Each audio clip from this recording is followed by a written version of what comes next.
પણજીમાં રાષ્ટ્રીય અગ્નિશમન સેવા દિવસની ઉજવણી મુખ્યમંત્રી ડોક્ટર પ્રમોદ સાવંતે શહીદ જવાનોને અર્પણ કરી શ્રદ્ધાંજલિ। રાષ્ટ્રીય અગ્નિશમન સેવા દિવસ નિમિત્તે ગોવાની રાજધાની પણજી ખાતે એક ગૌરવપૂર્ણ શ્રદ્ધાંજલિ સમારોહનું આયોજન કરવામાં આવ્યું હતું। ગોવાના મુખ્યમંત્રી ડોક્ટર પ્રમોદ સાવંતે પણજીના ફાયર ફોર્સ ટ્રેનિંગ ગ્રાઉન્ડ ખાતે યોજાયેલા વિશેષ કાર્યક્રમમાં મુખ્ય અતિથિ તરીકે હાજરી આપી હતી। આ પ્રસંગે તેમણે ફરજ બજાવતી વખતે પોતાના પ્રાણોની આહુતિ આપનાર વીર અગ્નિશામક જવાનોને પુષ્પાંજલિ અર્પણ કરી હતી અને શિસ્તબદ્ધ પરેડની સલામી લીધી હતી।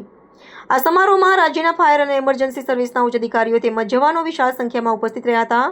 કાર્યક્રમ દરમિયાન ફાયર બ્રિગેડના જવાનો દ્વારા આગ બુઝાવવાની અને અદ્યતન બચાવ કામગીરીનું જીવંત નિદર્શન કરવામાં આવ્યું હતું, જેમાં ટેકનોલોજીના સમન્વય થકી ડ્રોન અને આધુનિક સાધનોના ઉપયોગનું પણ પ્રદર્શન થયું હતું। મુખ્યમંત્રી સાવંતે વર્ષ 1944માં મુંબઈ ડોકયાર્ડના ભયાનક વિસ્ફોટમાં શહીદ થયેલા જવાનોની બહાદુરીને યાદ કરવાની સાથે રાજ્યમાં ઉત્કૃષ્ટ અને સાહસિક કામગીરી કરનારા ફાયર કર્મીઓને પ્રશસ્તિપત્ર આપીને સન્માનિત કર્યા હતા।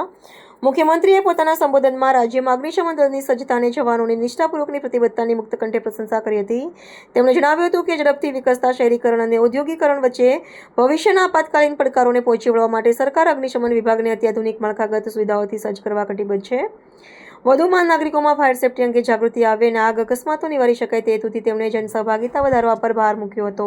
On the occasion of the National Fire Service Day, सबसे पहले मैं जो शहीद हुए हैं सभी फायर पर्सनल्स को आदरांजलि देता हूं और इस अवसर पर always directorate and fire emergency Goa सरकार हमेशा के लिए इस बहुत बड़ा कार्यक्रम का आयोजन करते हैं।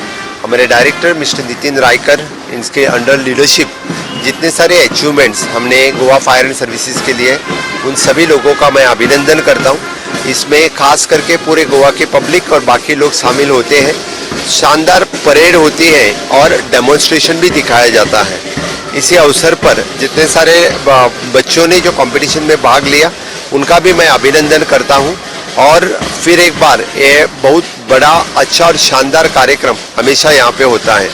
Goa fire and emergency services is always तत्पर रहता है कि इस तरह के फायर इंसिडेंसेस और एनी डिजास्टर में इन्हें सबसे पहले रिस्पांस देने में 112 नंबर जो एक्टिवेट है, इसी नंबर के साथ हम एक्टिवली हमेशा के लिए काम करते हैं। Thank you.